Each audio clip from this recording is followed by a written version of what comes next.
तो देखिएगा बच्चों 2025 मैट्रिक एग्जाम में एसएसटी से आने वाले लघु उत्तरीय प्रश्नों को, ठीक है ना। पहला प्रश्न क्या है, छापा खाना यूरोप कैसे पहुंचा। छापा खाना करने का मतलब ब्लॉक प्रिंटिंग, यही ना जी। पहले का ब्लॉक कैसा बनता था, लकड़ी के तख्ता का बनता था, ठीक है। तो देखिएगा लकड़ी के ब्लॉक द्वारा मुद्रण के विकास की प्रक्रिया रेशम मार्ग से व्यापारियों द्वारा यूरोप पहुंचे, समझ गए ना। रेशम मार्ग से व्यापारियों द्वारा यूरोप पहुंचे। रेशम मार्ग क्या आपको बताएगा, कौन कौन देशों के बीच व्यापार होता था रेशम मार्ग से, एशिया और यूरोप के बीच होता था ना।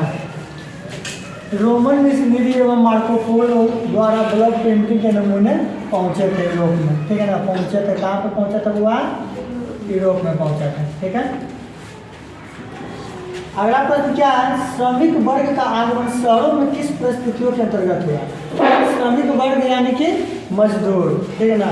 मजदूरों का आगमन मतलब मजदूर किस तरह से किस परिस्थिति में शहर में आए थे उसको जानिएगा।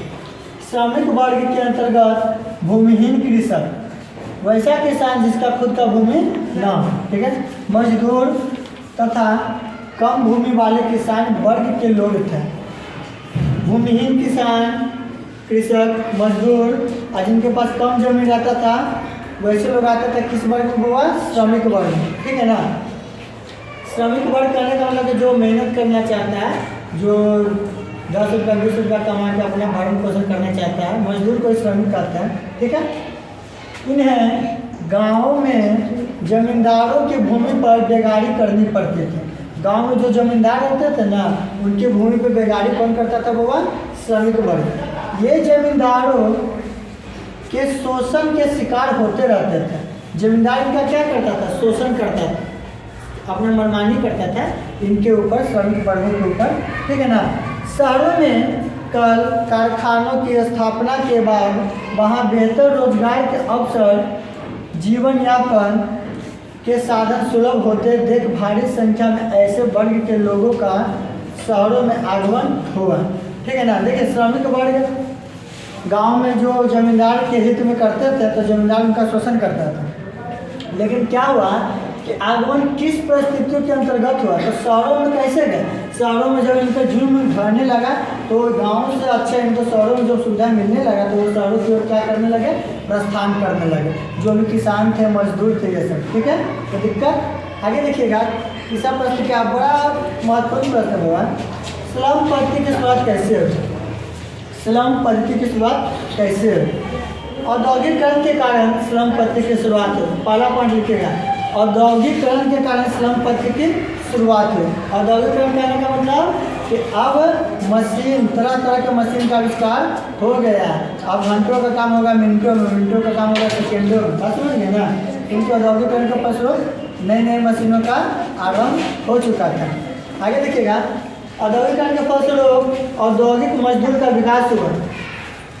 अब जो काम मजदूर औद्योगिक के थ्रू करते थे, मशीनरी के थ्रू करते थे, उनका तो विकास हुआ। घर में छोटे छोटे घरों में रहते थे। जो स्लम पद्धति के अंतर्गत मजदूर आते थे ना, वो शहर में रहते थे छोटे छोटे घरों में, ठीक है ना। घरों में रहने के लिए बाध्य थे जहाँ कोई भी बुनियादी सुविधाएं नहीं थे।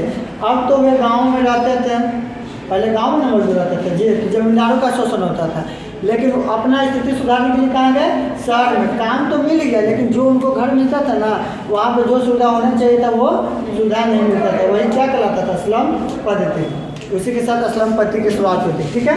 नेक्स्ट क्वेश्चन है, महत्वपूर्ण प्रश्न है, औद्योगिकरण ने मजदूरों की आजीविका को किस तरह से प्रभावित किया। औद्योगिकरण ने मजदूरों की आजीविका को किस तरह से प्रभावित किया।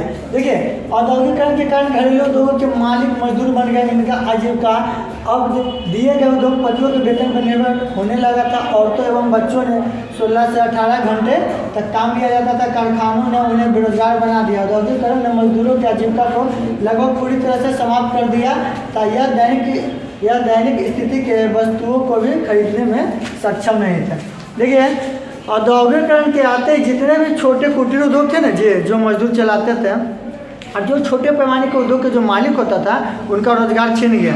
क्योंकि अब उनको काम करना पड़ता था किसके अंडर में, औद्योगिक के जो मालिक होते थे, वो दो बड़े बड़े उद्योगों के जो मालिक होते थे उनके अंडर में वे काम करते थे। और उसमें औद्योगिकरण में क्या होता था, जो भी कल कारखाना है, बड़ा बड़ा कंपनी के अंतर्गत कल कारखाना था, उसमें महिलाओं से 16 से 17 घंटा या बच्चों से बूढ़े जो भी रहे उनसे काम लिया जाता था। समझ गए ना। इस तरह से हम कह सकते हैं कि उद्योगों का विकास हुआ, उद्योगों का विकास हुआ तो मजदूरों का, कुटीर उद्योगों का आजीविका क्या हो गया, पूरी तरह से समाप्त हो गया, उन पर निर्भर हो गए। वो अब उनके द्वारा जो वेतन मिलेगा उसी से उसका आजीविका चलेगा। ठीक है, ये 4 प्रश्न इंपॉर्टेंट था। 5वां प्रश्न लिखवा